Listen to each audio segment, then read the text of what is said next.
Erev Tov, everyone. Good evening. Baruch Hashem, we have the privilege of having Rabbi Moshe Meir Weiss with us, with the community here.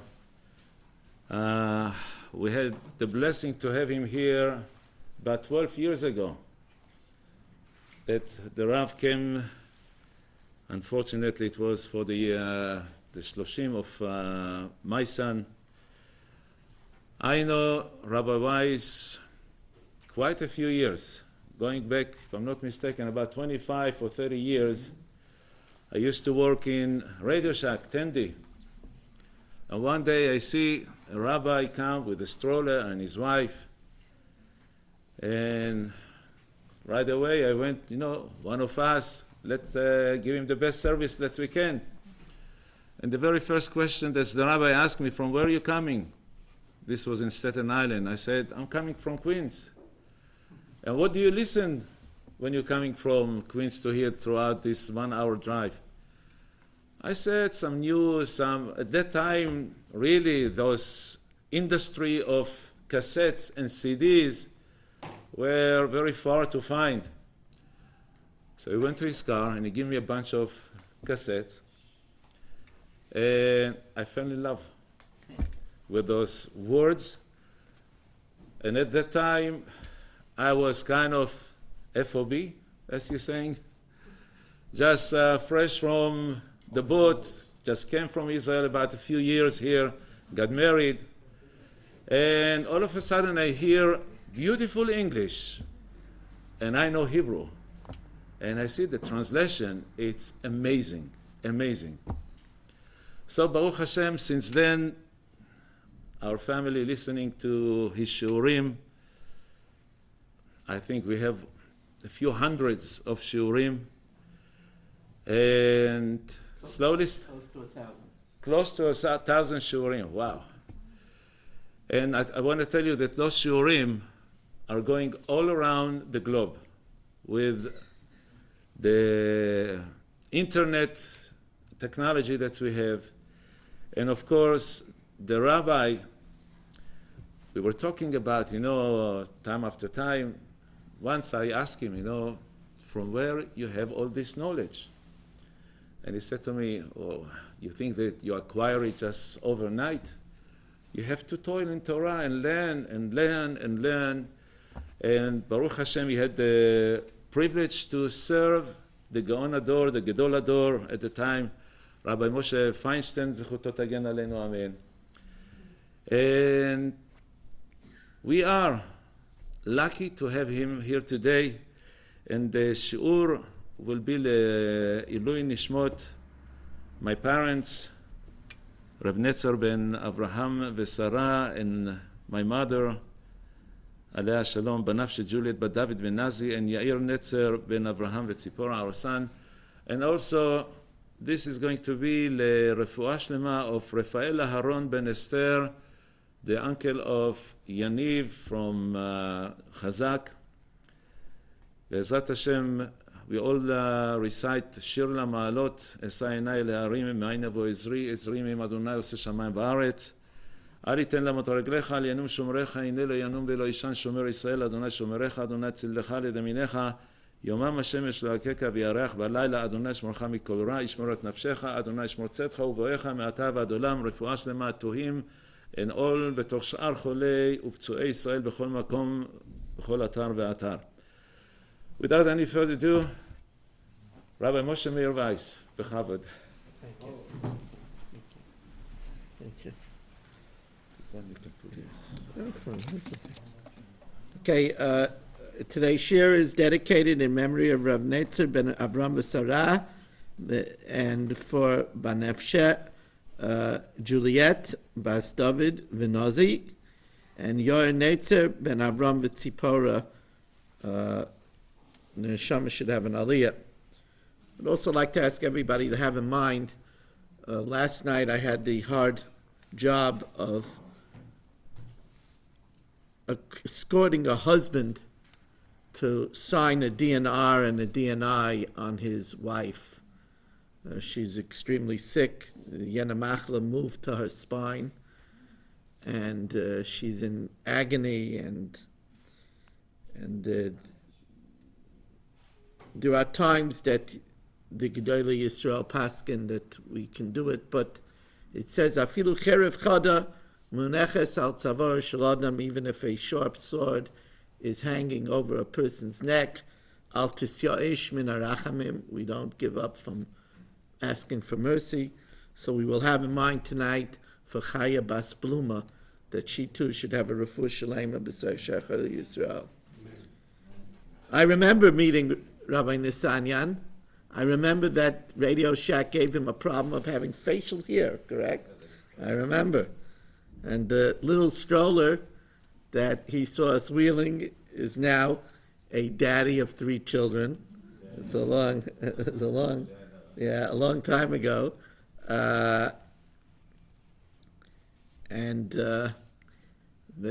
Baruch Hashem, I've been sending out my weekly tapes. In those days, it was only tapes.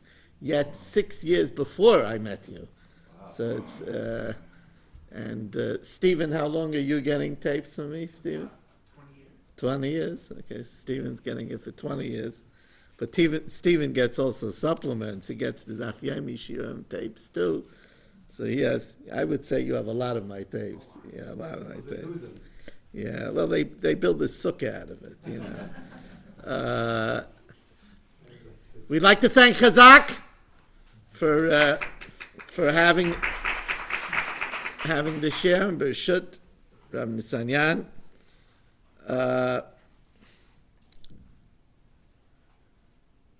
There aren't many things that we need to think about every 12 years, every 12 hours. There aren't many things. What does a Jew have to think about every 12 hours? But one of those things is Yetzias Mitzrayim. It says, we say it in the Haggadah, L'man tizkar es yom tzeitzcha me'eretz Mitzrayim, you should remember the day you left Egypt, kol yemei chayecha, all the days of your life. Yemei chayecha hayomim, yemei chayecha the days, kol yemei chayecha l'rabbis halaylos. So that means that we're supposed to think about the exodus from Egypt once in a day, once in the night. Now, a lot of mitzvot we don't do on Shabbat. We don't wear tefillin on Shabbat, right? But this is Shabbat. This is Yom Kippur. This is all the time. We're supposed to think about Mitzrayim. Why? What is it that we're always supposed to think about Mitzrayim? My father of blessed memory rescued from Auschwitz a relative of the Spinker Rebbe. And he was given a actual Haggadah from the Spinker Rebbe from his home, which I inherited. And the Spinker Rebbe, the Frierdiker Spinker Rebbe, the late Spinker Rebbe of blessed memory, asks this question. He says, what is it about Egypt? I mean, there's so many miracles that we don't even talk about. I mean, Sancherib came with a huge army, and Hashem did things with the stars, and they were all wiped out overnight. We don't talk about it. We don't even mention it every month. We make a little reference to it in the night of the Seder in one of our songs. That's it! I mean, and this, every 12 hours, I have to think about Egypt? So he says a very interesting thing. He says that we know that we were in Egypt and the culture was so promiscuous and so idolatrous that we sank down to the 49th degree of contamination. We were at the bottom, what you call the pits. And it says that if we would have stayed there another moment, we wouldn't have been worthy of redemption. That's why it had to be Bachatzos Halayla exactly at midnight, not a second later. That's why the matzah, if you eat chametz, it's chorus. You eat chametz, it's spiritual death. Why? Because if you stayed the 18 minutes, then you never left. You had to get out before those 18 minutes. That's the matzah. That's the matzah. The matzah is, we got out in the nick of time. Yet, 50 days later, we reached the level where we could get the Torah at Sinai and see God. Says the Spinker Rebbe, that's how quick a person could turn their life around. A person could turn their life around in 50 days. That lesson, that a person could really make things happen and really build themselves up in less than 2 months, that lesson is worth repeating every 12 hours of our life. Zum Gesund.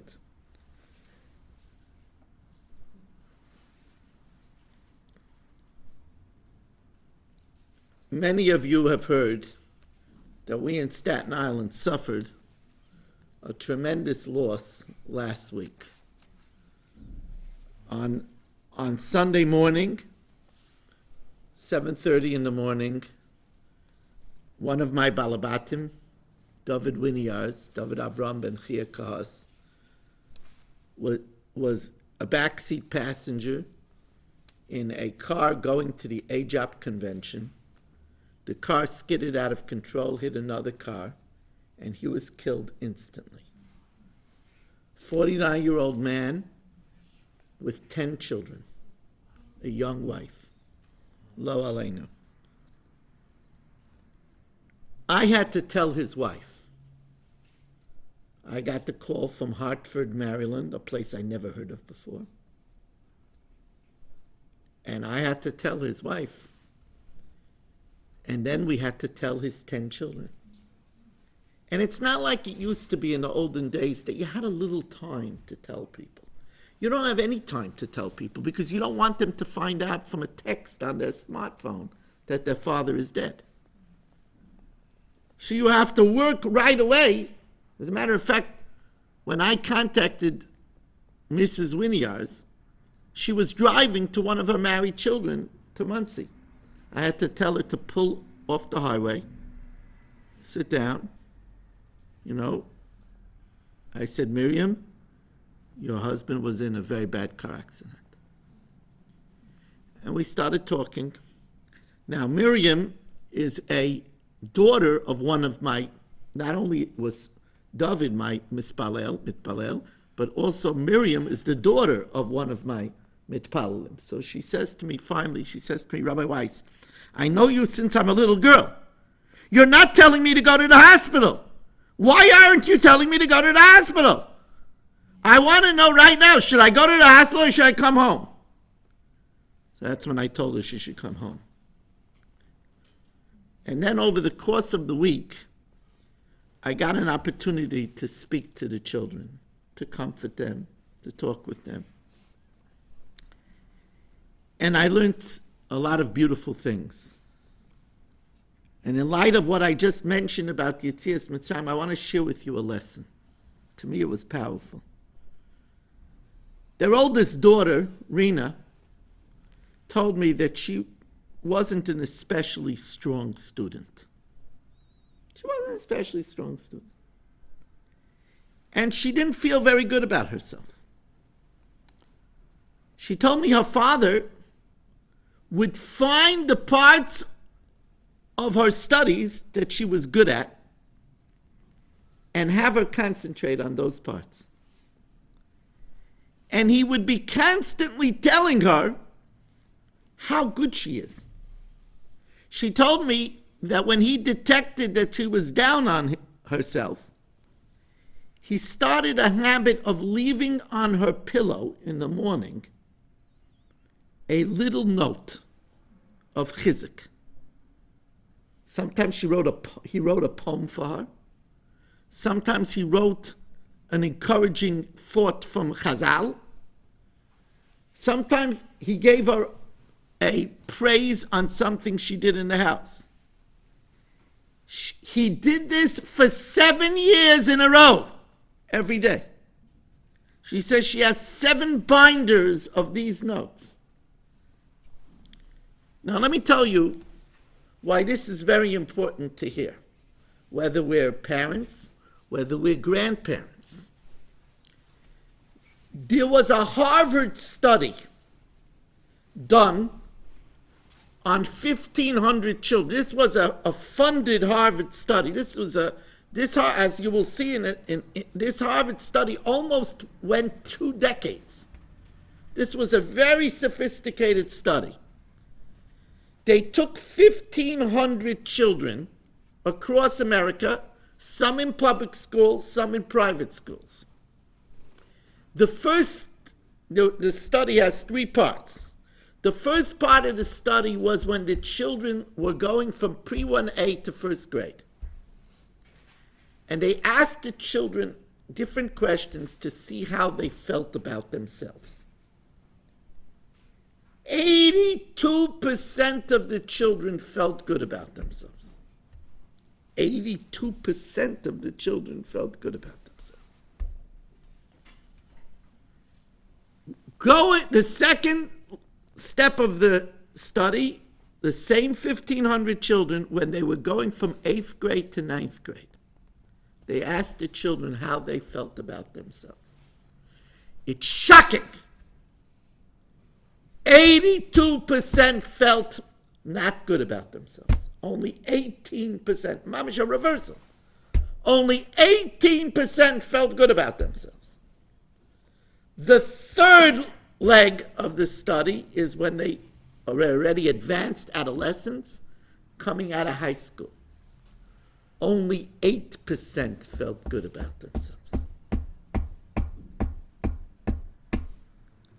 Now I have to tell you, while I am sure that in our yeshiva system it's not that dramatic, but I will tell you that a lot of the children come out feeling not good about themselves. They feel not good about themselves, then they're not such a good spouse. Then they're not such a good parent. We have to know that it's a parent's job. And if we're already grandparents, then we have to do it as grandparents and share it with our children. It's a parent job to make a child feel good about themselves. The parent that says a child walks in with an 89, you couldn't get a 90? You know what a difference there is between an 89 and a 90? Or the child that walks in with a 93. You could have got 100, but you probably made stupid mistakes again. You got to be more careful. Or the child that's revealing a Gemara. I don't understand you. Didn't you listen in class? What, are you so thick? You know what we do with children when we do that? You know what we do in children? How come friends don't call? Why are you so antisocial? What are we doing to children? Children we as parents are given the sacred duty of making our children feel good about themselves.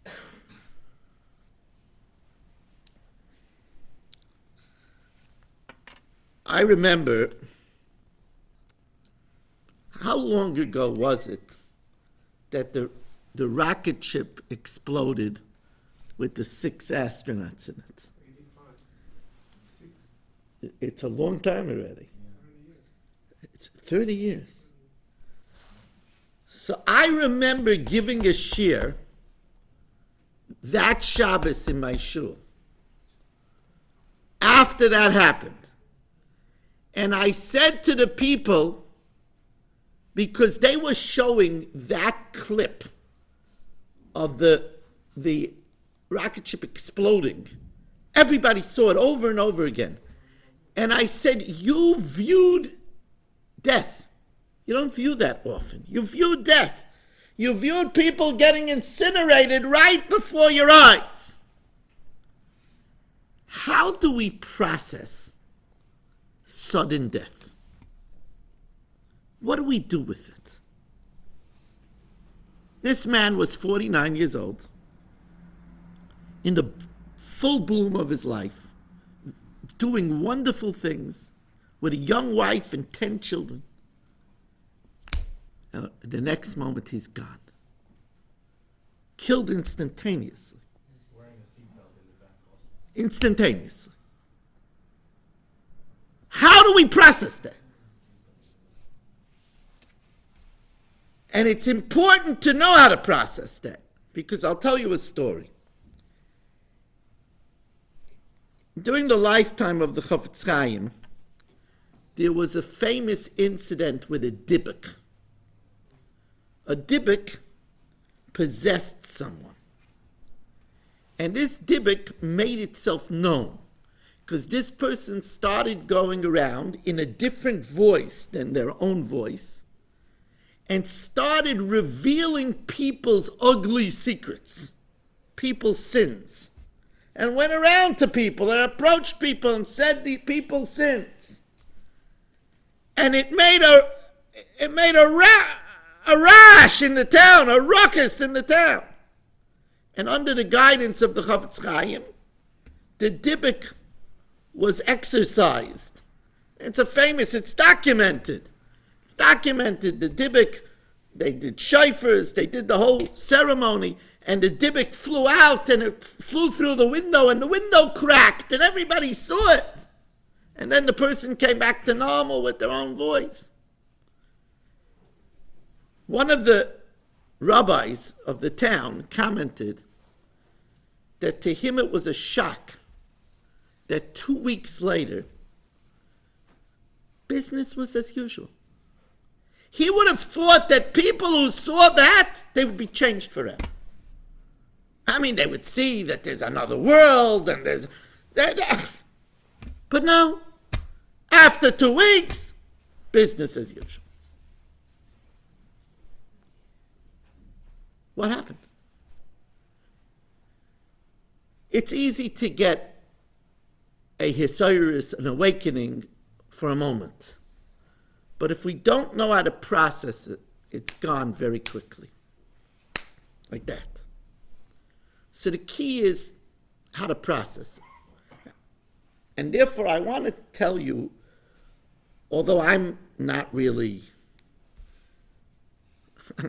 capable to make such a statement, but with my humble knowledge of Shas, I consider the Gemara that I'm going to share with you now to be one of the most important Gemaras in the 2,711 pages of Shas. It's a Gemara in the beginning of Brachas. Now, why do I consider it so important? Because it's a Gemara that educates and embraces our life every moment of the day and the night. The Gemara says as follows: La'ilam. Now, whenever the Gemara says La'ilam, your ears perk up. La'ilam, always? How many things that you could say La'ilam? Always. We don't always eat. We don't always sleep. We don't even always learn. La'ilam. When the Gemara says La'ilam, whoa, La'ilam, La'ilam. La'ilam, Yargiz Odom Yetzer Tov Al Yetzer Hara. A person should always incite the good inclination against the evil inclination. Now, on this Gemara, right away, the Ben Ish Chai, the holy Ben Ish Chai, says, why does it say L'olam, always? It means even when you're an old man or an old woman. Now, an old man doesn't have so many temptations. The physical temptations have calmed down a little bit. It says, but the battle is L'olam, it's even an old man. I'm reminded there's a wonderful book called Walking with Rabbi Miller. I didn't see it recently. It's probably was printed and it's probably sold out. It's a wonderful little book called Walking with Rabbi Miller. And it was written by somebody who had the zechus to walk with Rabbi Miller, his daily walk, in the 60s. And he writes that one day he was walking with Rabbi Miller, and he was walking, and in front of them was a man with a long white beard. And the man was eyeing some women across Ocean Parkway. And Miller commented, you see, it's not Lashon Hara because they both saw it. You see, this man is still in the hands of the Yetzer Hara. He's an old man. But people think he's an old man. You don't work on it. He's still in the chains of the Yetzer Hara. But I'll tell you the simple meaning of Olam Yargiz Adam Yetzer Tov Al Yetzer. I'll tell you the simple meaning. The simple meaning is that the battle between the good inclination and the bad inclination to do what's right or to do what's wrong. Rashi, that's what Rashi says. Rashi says, Yaseh Milchama, make a battle. The battle of life, whether to do good or to do bad, starts when we wake up in the morning and goes throughout the entire day. We open our eyes. If we're going to say Modani or we're going to forget. If we're going to turn around and say a nice good morning to our spouse or get out of bed and ignore them. If we're going to go into the bathroom and wash Negelwasser because it's cold, just touch the tap a little bit. Or we're going to wash to our wrists. If we're going to get dressed with tzniut, if we're going to make a bracha, if we're going to smile and say good morning to people when we see them, if what we eat we're going to make sure is perfectly kosher, if when we go to business we're going to punch in on time, if we do our business with integrity, if we tell truth, if we're charitable, every moment of the day is a milchama. Now, if you don't think this, then you're not really living. You're not really living. You're just cruising. You're just coasting. That's not living. La'olam, yargiz adam. You have to know everything is a battle. Davening Shemona Esrei, whether you're daydreaming. Oh, there's going to be a snowstorm.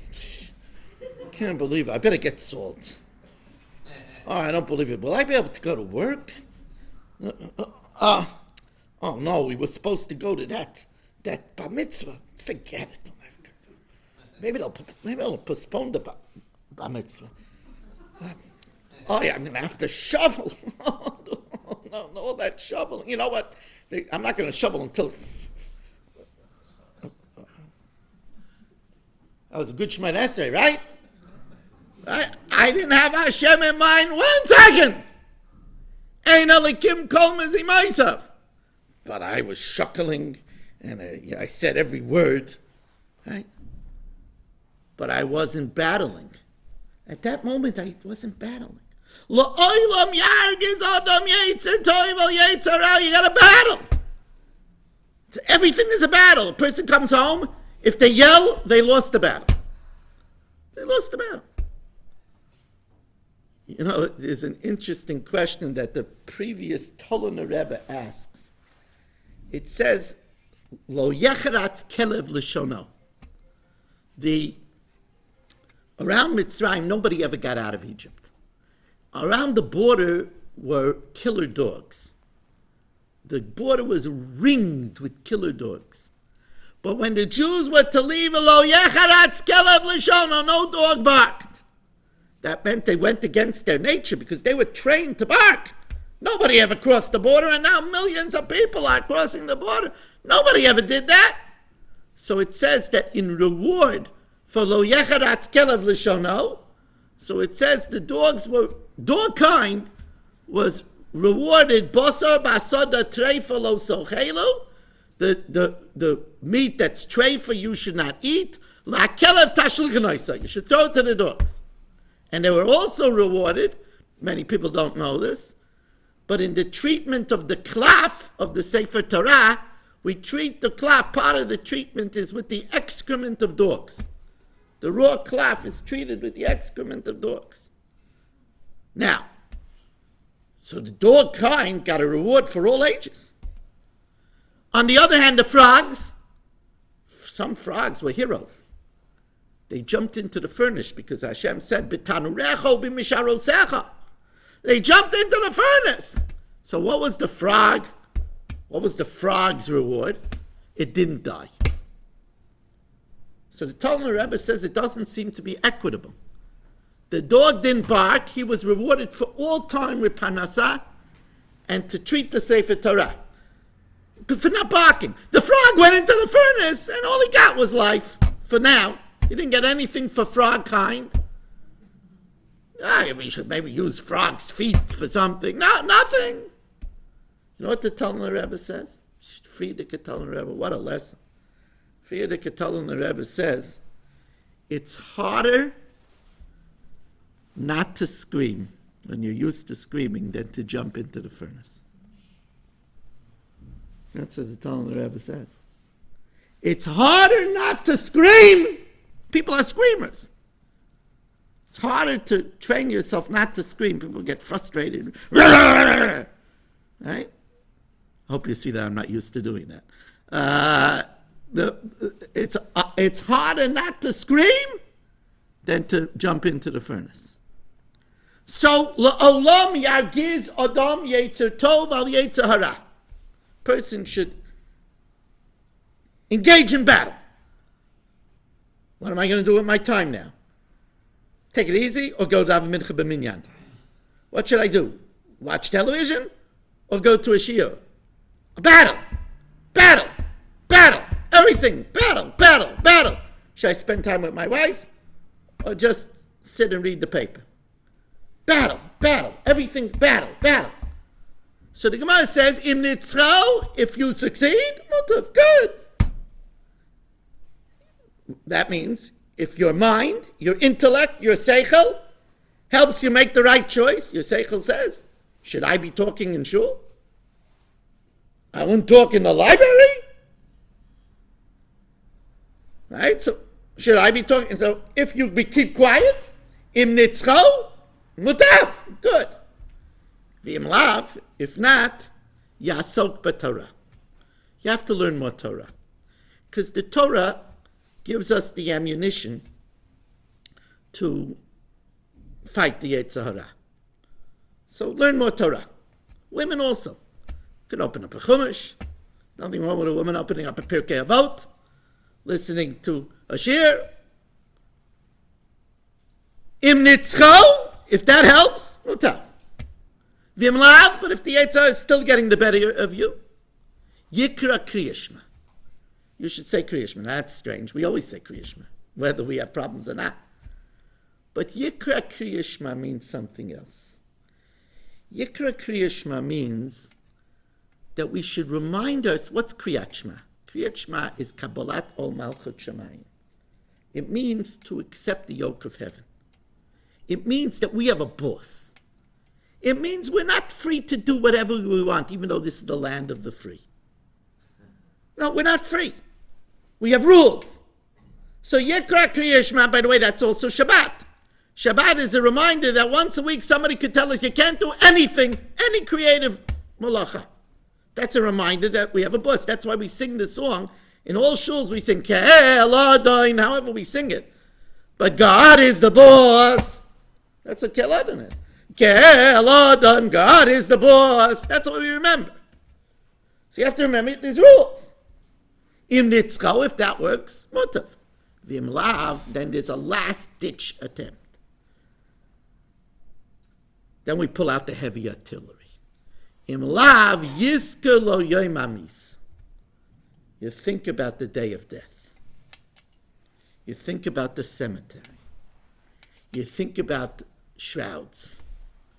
You think about the shallow grave. You think about the tachrichin. Now, what does that help? So I always thought, you know what it helps? A person realizes, wait a second, this is going to stop, hopefully not till 120, but this is going to stop. And then I'm going to go to eternity. And I'm going to be judged.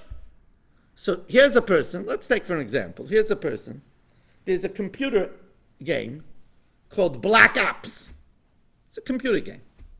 There are people that spend on this game They come home from work, they gobble down supper, they say hello to their wife, hi. And then they go in front of the computer for 3.5 hours to play the game. And they get, after a few months, they get to level 48. I'm just making it up. I don't know how many of them. I never saw the game. But I know people. I know people that play it for a lot more than 3 hours. I know people that wear a diaper. They wear a diaper when they play this game, adults. Because they get so orangutan, they get so engrossed that they make in their pants. Excuse me for being so blunt. So now they think about the grave, and they say, I'm going to go up for a din v'cheshbon.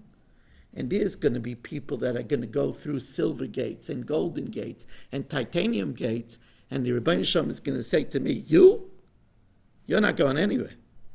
You didn't go to shiur, you weren't mavir sedra, you didn't spend time with your wife, you played Black Ops.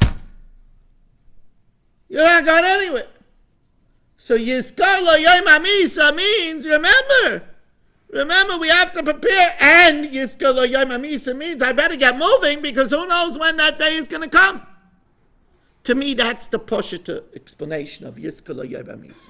But the Maharsha, one of the commentaries that had the privilege of getting into the Shas, the Maharsha writes a different explanation. He says, Yizkar Lo Yom HaMisa, remember, the Yetzer Hara who's telling you to do that, you could talk, don't worry, Lashon Hara, everybody does it. Come on. I know they make a big deal about it, but you're not perfect. You got to talk. I mean, what, are you supposed to be a hermit, The Yetzer Hara, remember, the Yetzer Hara is talking to you. He wants to send you to an early grave. That's what it says in the Pasuk. Sofer Rasha L'Tzadek, the Rasha, that's the evil inclination, looks to the righteous person, Umevakesh Lamitoy, and wants to kill him. So he says that's the meaning of Yizkar Lo Yom HaMita. Remember that he's out to hurt you. That whispering thing, don't call your parents. Come on, you have your own lives. Spend time with the children. You need to breathe. Go to learn. Come on already. How much do you get out of the learning anyway? You need to relax, man. He's trying to kill us. It sounds like a powerful, potent lesson, this Misa stuff. So I have an invention. I want to make an invention. You see, I have a keychain. One of my children bought it for me. Number one dad, right? Right? He gave it to me on a birthday, right? So I suggest that we create a keychain with a tombstone on it. And we should all carry a tombstone on our keychain. And look at it. Yizkar Lo Yom HaMisa. We should have on our refrigerators a picture of a cemetery. We should have a paperweight in the office with a picture of a grave. I mean, if this is such a good idea, so why don't... So the Iyun Yaakov, on the Homiletic portion of Shas, this is after all a Homiletic portion, he asks this question, and he says, that's not the way to serve God. Ivdu es Hashem b'simcha. Serve Hashem with happiness. We don't serve Hashem thinking the whole day of the cemetery, and that's not the way a Jew should thrive, by thinking about the pit, This is a last-ditch attempt. But I'll tell you another answer why we don't do this first. If you don't know how to process death, then it has the opposite reaction in many people. Somebody could die like that. I better chaperine and have another martini because better drink and be merry because tomorrow I might die. So if you don't have the preface of the Torah and the Kabbalah Tomam Chashamayim, then it could backfire. So what do we learn from such an event? It tells us in the Mishnah in Pirkei Avot, Al toimer li k'she'efne eshne. Don't say, when I get a chance, I'll learn. Shema lo tipana. Maybe you won't get the chance. Chas v'shalom. Don't procrastinate. I know people that are masters of procrastination. That's why it says, Ein va'ata eloloshin shu. Va'ata means now. Ein va'ata eloloshin shu. Now! Come out of a shir. What can I do? I'll do it tomorrow. No! You're lost. Do it tomorrow. You know, that's why ata is the same Hebrew letters as to'eh. Tuf ayin hey means to wander, to stray. The person that's wandering and straying has to be ata. They have to correct it now. How many people I know, they say, when I retire, I'll learn. When I retire. Then they retire. Oh, my mind isn't what it used to be. I don't have the patience. I can't even see the words. I put on the glasses. I can't see. I take off the glasses. I can't see. That's for a young man. That's not for me. Do you know, people say that when I get older and I'm not so busy, then I'll daven with kavana. One of my balabatim, no, it was me, not one of my balabatim, it was me. It was me. I was scholar residence in Florida. And Sunday morning, I davened by the minyan. In the minyan were 250 people. The average age was, the youngsters were 75. The youngsters, the teenagers, were 75. That was the average age. There were 80-year-olds, 90-year-olds. I couldn't keep up to the davening. From brachas to tachnon took 25 minutes. I asked them, where are you running? What time is tea time at the golf course? Where are you running? Nobody's going to work. The waffles are going to burn. Where are you running? And you know what one man told me mournfully? Rabbi, it's a habit of a lifetime. At our age, you don't change a habit of a lifetime. And I found that so sad because these are people that procrastinated. I'm going to learn. One day I'm going to learn what the words mean, and one day I'm going to daven slow just when I don't have to run out to catch the express bus. I don't have to punch the clock. How many things do we procrastinate? One day I'm going to work it out with my spouse. I'll work on being nice, but not now. Things are too hectic now. Not now. Anyway, I'm not in the mood for it. It's going to come one day. I saw something. If I didn't see it with my own eyes, I wouldn't have believed it. If I didn't see it with my own eyes, I was by a funeral. I was doing the funeral. And the son, whose mother passed away, was a highly successful businessman. This person lost it. He ran over to the coffin, which was Lo Aleinu, in front, and he started screaming, "Ma! How could you do this to me? I was going to take you all around the world. I had such plans, and you're going to die on me?" I had to lead him away. He lost it. Because he was a busy businessman in the import and export business. He was always flying around. He never had time for his mother. But in his mind, he was always planning to do. He was going to take his mother on a trip all around the world. She wanted to go to Venice, and she wanted to go to Israel, and she wanted to go back to her roots in Hungary. He was going to take her and spend time with her. Was, until she's not here. This is, you should know, one of the Yetzer Hara's biggest weapons. And I'll tell you why that is. Very, very important lesson. I'll tell you why that is. You see, the Yetzer Hara will not tell us that Shalom Bayis is dumb.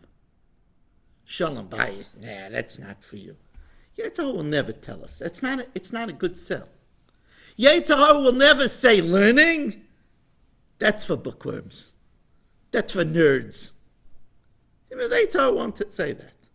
Yetzer Hara will never say, tzedakah is for losers. Never tell us that. He'll say, now is not the time to give charity. It's just not. You're not secure yet. Your nest egg isn't big enough. One day, of course. Learning? Look, think the kids are growing up now. Do you know, if you ever made a siyum or went to a siyum, so at the end of the siyum, we say the 10 sons of Rav Papa. Ada Bar Papa, Dora Bar Papa. That's a very odd thing. Why are we saying the 10 sons of Rav Papa? Very odd thing. So there is one explanation that if you take the gematria of all the names of the 10 sons of Rav Papa, it equals exactly 2,711, the amount of blot and chas. That's why we say it. That's a genius of an explanation. But Rav Scheinberg, Alav Hashalom, says a different thing. He says, Rav Papa had 10 sons, and yet he could finish Shas. You think you have 10 sons who has time to finish Shas? He had 10 sons, and he could still finish Shas. That's the lesson.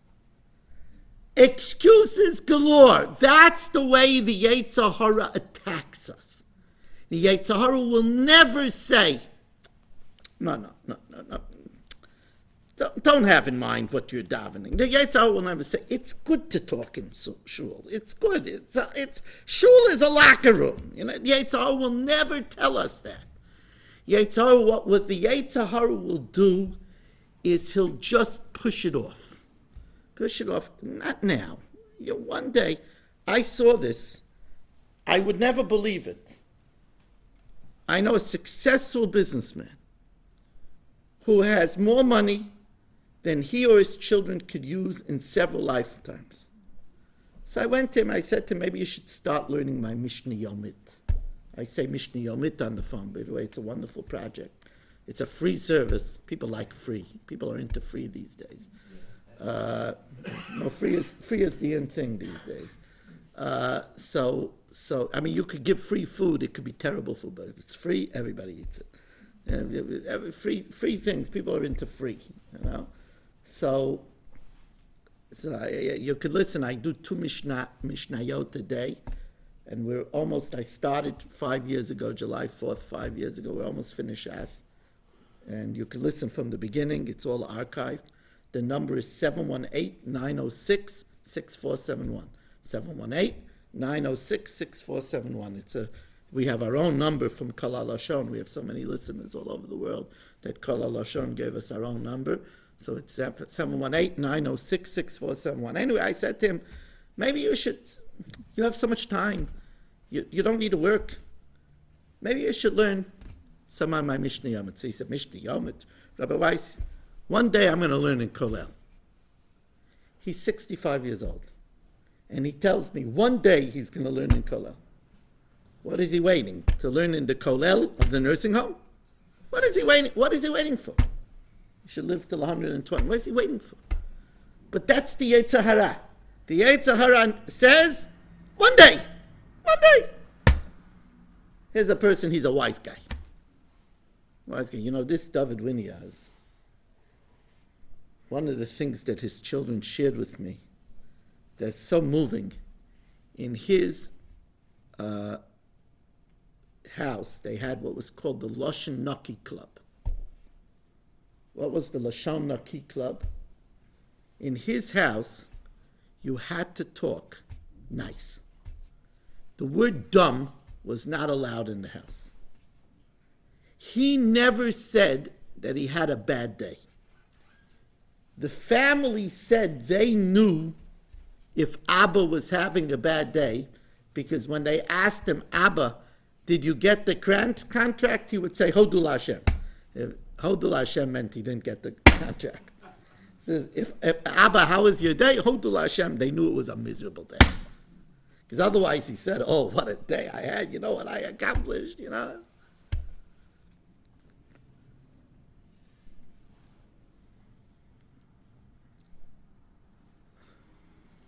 Rabbi Moshe Feinstein, Rabbi Nasanyan mentioned, I had the zechiyah to learn by Rabbi Moshe Feinstein was from his smallest of Talmidim. He had Talmidim that ranged from the great of the greats. Rabbi Moshe, in his first Sefer on Shas, the Dibrot Moshe on Bava Kama, in the Hakdama to his Sefer, in the preface, he writes, "Who am I to write a Sefer?" That's what he writes. Who am I to write a Sefer? He says, but I realize that God is going to ask me, Rabbi Moshe Feinstein, you gave a shiur in MTJ in the East Side. You taught 50 people. But if you would have written a sefer, it would have reached all over the world and throughout the generations. God is going to ask me, why didn't I do more to impact people? This niftar, David Winiarz, yes, he had 10 children, like Rav Papa, but that didn't stop him. He was known as the Facebooker Rebbe. He used the internet with the guidance of the Talmidei Chachamim. He had a person that would check his internet every day to make sure he wasn't doing anything wrong. And he had on his Facebook account 12,000 Talmidim. He touched people. I said by the Levaya story, he got up one morning early, he couldn't sleep. So he gets up 6 o'clock in the morning, and he opens up the computer. And he says, Hashem, help me that I should reach someone. A person comes on the computer, he's a Jew, an unaffiliated Jew from Switzerland. 6 o'clock in the morning, you get people at a different time zone. There's a Jew from Switzerland. So he greets him, and he says, what do you do for a living? So he says that he's a professional helicopter pilot. So he says, helicopter pilot. Probably it's not that much different than driving a car. So you probably learned helicopter. You went in, you pushed a few buttons, a few trial and error, and presto, you know how to drive the helicopter. So he said to him, are you crazy? You do that, you're going to crash the first time out. You're dead. You're a goner. I went to school, and then I was an apprentice, then I was a co-pilot, till I flew a helicopter. So he said to him, and you think that you're going to become Jewish just by pressing a few buttons? If you think you need to study to be a helicopter pilot, don't you know that you have to study to be a Jew? With that opening remark, this young man, this helicopter pilot, is now learning in our Sameach. Each and every one of us has to know that Hashem is going to ask us if we did as much as we could for Klal Yisrael. And one of the ways, I'm going to conclude with this vignette. Today we had an amazing experience. Today this family got up from Shiva. We have in Staten Island an all-night CVS. It's a very good thing. Very good thing. It's open all night. Person needs a prescription. He could go in 2:30 in the morning, not wait online. Need to get formula for the baby. You need to get a cough medicine. There's this girl in CVS. She looks like a guy. Dresses like a guy. Independent from David, I happened to see this girl, and I got to know that she was Jewish. She was married to a guy. She was Jewish. Then she became pregnant.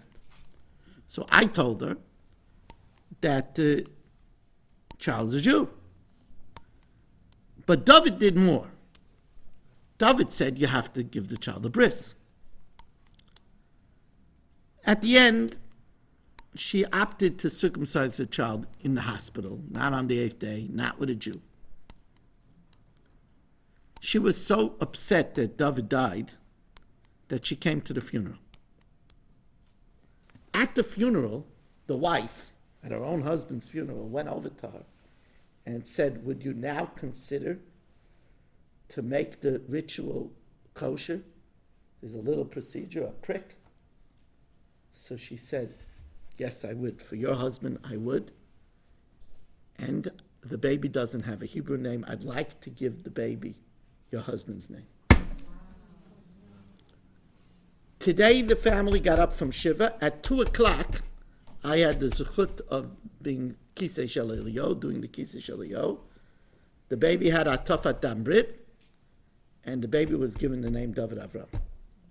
The first name that this man had, and he'll have many names, was given to a child born from a guy. Because he reached out and touched thousands. Now, we might not be able to reach out and touch thousands. But I tell you what we can do. Wherever we go, we could make people say, the Jews are special. The Jews are special. Do you know that the mailman came to be Menachem Avram? You know that? We have to train ourselves to say good morning, not to flirt with the opposite sex, but to say good morning, to nod our head, to stand up in a bus for an older guy, especially a pregnant guy. If there's a guy in the supermarket with only 2 items, to let the guy go ahead of us. Do you know that I came into Chase Manhattan Bank? We both banked in the same bank in Chase Manhattan on Manor Road. I came in, all the tellers stopped what they're doing. Rabbi, is it true? David, did he die? I can't believe it. He was always smiling. It was always so nice. It says, V'ahavta es Hashem Elokecha. Shetehei Shem Shamayim Mitahev Al Yadecha. The name of heaven should be loved through you. In the biography of Rav Yaakov Kamenetsky, which is one of the best biographies ever written, it's a must-read. The Art Scroll biography of Rav Yaakov Kamenetsky is a must-read. It brings down that a few weeks after Rabbi Yaakov passed away, Rabbi Yaakov lived next to a big monastery in Monsey. And the head nun, with a huge, heavy cross around her, stopped a Jew in Monsey who recoiled and said, you know that small man, short man, that used to walk over here? You mean Rabbi Kamenetsky? She said, I don't know. He had a beard. Yeah, that was him. He passed away. Oh, I'm so sorry. She said, you had something to do with Rabbi Yaakov Kamenetsky? Every morning he gave me such a good morning. I used to look forward coming out of the monastery. He gave me such a good morning. A nun with a cross! That's shame, tehi shame shamayim misayev al yodecha. My wife, my Rebbitzin, has a unique habit of doing things like this.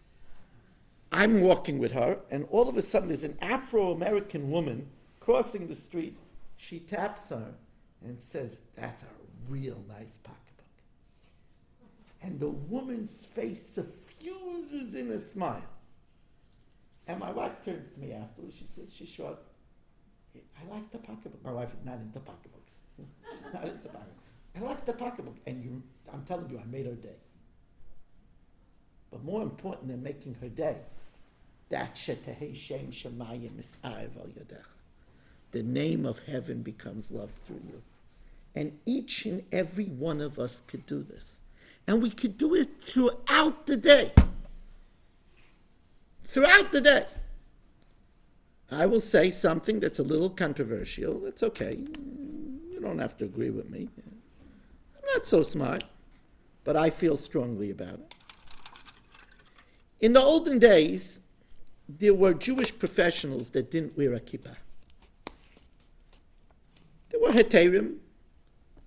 They were afraid that they wouldn't get a client, they wouldn't land, they wouldn't get a bid. They would be victimized by anti-Semitism. They won't wear a kippah. Today, we have managers with thumbtacks in their tongues. We have chairmen with purple hair standing up like this. We should refrain from wearing a yarmulke? Anybody that's intelligent respects a person that takes pride in what they believe in. When you don't wear a yarmulke, you fail to make a Kiddush Hashem. People don't know that you're Jewish. You lose out on such an opportunity. And there's also less of a reason for Hashem to save you. There's less of a reason to Hashem to save you because you're not wearing a yarmulke. It's not an automatic Kiddush Hashem. Let's process what happened. Even to the point of just when we daven Mariv, and we say, protect us when we go out, when we come in, for peace and life and peace. He was a person who was going out, he died. We have to daven better. We have to pray for Chayim. You know where we pray for Chayim? Not so easy to find a place where we pray for Chayim. But you know where we pray for Chayim? In Modim D'Rabbanan. When we say the Modim D'Rabbanan, we say, thank you Hashem. Al Shechi Yisonu V'Ki Amtonu, you gave me life, you established me. Keit Chayenu, continue to give me life. U'Skaimenu. In our benching. L'chein, l'chesed, l'rachim, l'revach, l'tzala, l'tzlacha, bracha, Yeshua, l'nechama, parnasa, l'chalkala, v'rachamim, v'chayim. We need to pray for Chayim. Devarim sherotzeh lahasmid ba, things that you wanted to continue.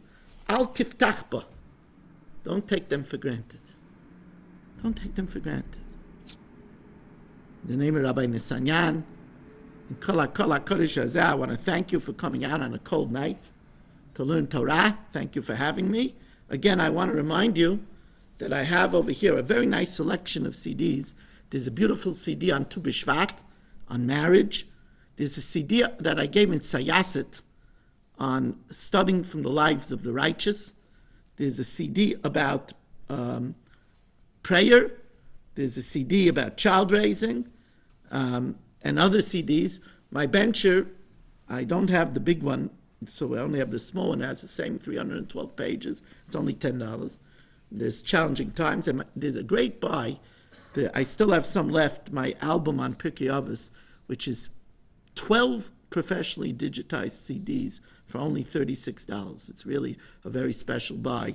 And of course, as Rabbi Nisanyan said, if you want to join the people that my wife and I have been sending out tapes and CDs to for over 30 years, every week, you could subscribe. It's $26 a month, $20 a month for cassettes. And thank you very much for coming, and have a wonderful day.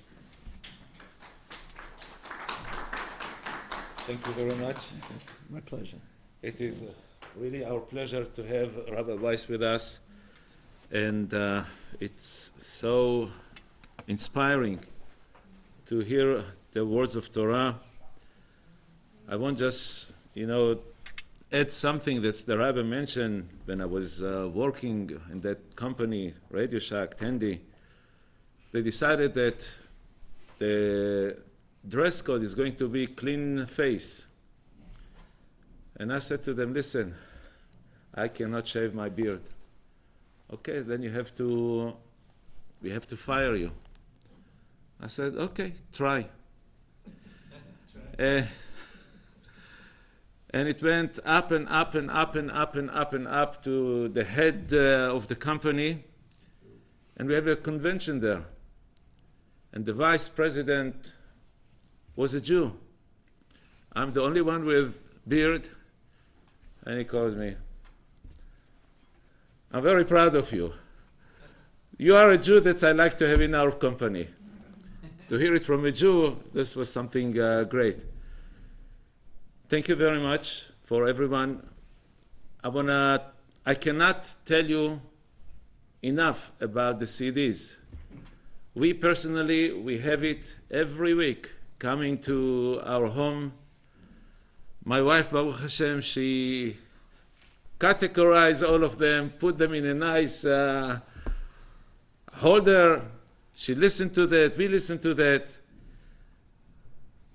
I don't know if I told you, because of you, down the road, I started doing CDs, cassettes, and I learned from you how to speak. And Baruch Hashem, HaKadosh Baruch Hu give us the opportunity to enlighten other people. Once again, I want to remind everyone that February 15, we have here Achnasat Sefer Torah, a completion of a Sefer Torah that's dedicated to the memory of the chief rabbi, the late chief rabbi, Rabbi Ovadia Yosef. Everyone is invited to come, 5 o'clock here. We're going to have dinner. And of course, take the opportunity to purchase a word for $18, a parasha for $1,500, or if you want to do more than that, please reach me. And also, February 8th, we have here Ta'anit Dibur, where we're going to recite the Tehillim 3 times. We're going to have breakfast and lunch. This is something very essential for the men. Women are invited also later on to come and with their own group to recite with us the Tehillim. Thank you very much for coming. If anyone wants to talk to the rabbi, I'm sure the rabbi will be happy to answer. If anyone wants to pray Mariv, or as we say, Arvit, please gather 10 people and the shul is yours. Thank you. Thank you. Remember, Kiddush Hashem includes that the children should treat the